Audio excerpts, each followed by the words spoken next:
అల్లూరి సీతారామరాజు జిల్లా అరకులో పాస్పోర్ట్ సేవా కేంద్రాన్ని ఎంపీ తనుజరాణి ప్రారంభించారు. గిరిజన ప్రాంతం గణనీయంగా అభివృద్ధి చెందుతుందని ఎంపీ వివరించారు. గతంలో సింగిల్ లైన్ రోడ్డు ఇప్పుడు 4 లైన్లుగా మారిందని తెలిపారు. ఎయిర్పోర్ట్ ఇప్పుడు ప్రతిపాదన పరిశీలనలో ఉందని, త్వరలో ఎయిర్పోర్ట్ కూడా వస్తుందని తెలియజేశారు. చిన్నప్పటి నుండి రోడ్లు చూసాం, రోడ్లు కాస్త హైవేస్ అయినాయి, రైల్వే ట్రాక్స్ చూసాం, డబుల్ ట్రాక్స్ అయ్యాయి. అలానే ఈరోజు పాస్పోర్ట్ వచ్చింది, పాస్పోర్ట్ ఆఫీస్ వచ్చింది అరకుకి. రేపొద్దున రానున్న రోజుల్లోని ఎయిర్పోర్ట్ కూడా వస్తే చాలా బాగుంటుంది. అండ్ ఈ సభాముఖంగా నేను మీ అందరికీ తెలియజేసేది ఏంటంటే, ఇట్లా మీటింగ్స్ అయ్యే దాంట్లోనే లాస్ట్ టైం ఈ మినిస్ట్రీ ఆఫ్ ఏవియేషన్ మినిస్ట్రీతో కూడా మాట్లాడడం జరిగింది.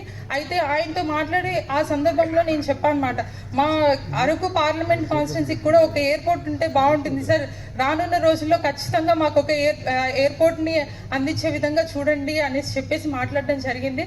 అయితే ఆ రిక్వెస్ట్కి కూడా ఆయన సానుకూలంగా స్పందించారు. అయితే ఫస్ట్ హెలిప్యాడ్స్ తీసుకొద్దామమ్మా, దాని తర్వాత ఎయిర్పోర్ట్కి ప్లాన్ చేద్దాం అనేసి చెప్పేసి అన్నారు. బట్ సార్ అవన్నీ ఉన్నాయి కానీ మాకు ఎయిర్పోర్ట్ అయితే ఒకటి కావాలని చెప్పేసి అడగడం జరిగింది. సో ఇన్ అప్కమింగ్ డేస్ మనం ఎయిర్పోర్ట్ని కూడా ఎక్స్పెక్ట్ చేయొచ్చు.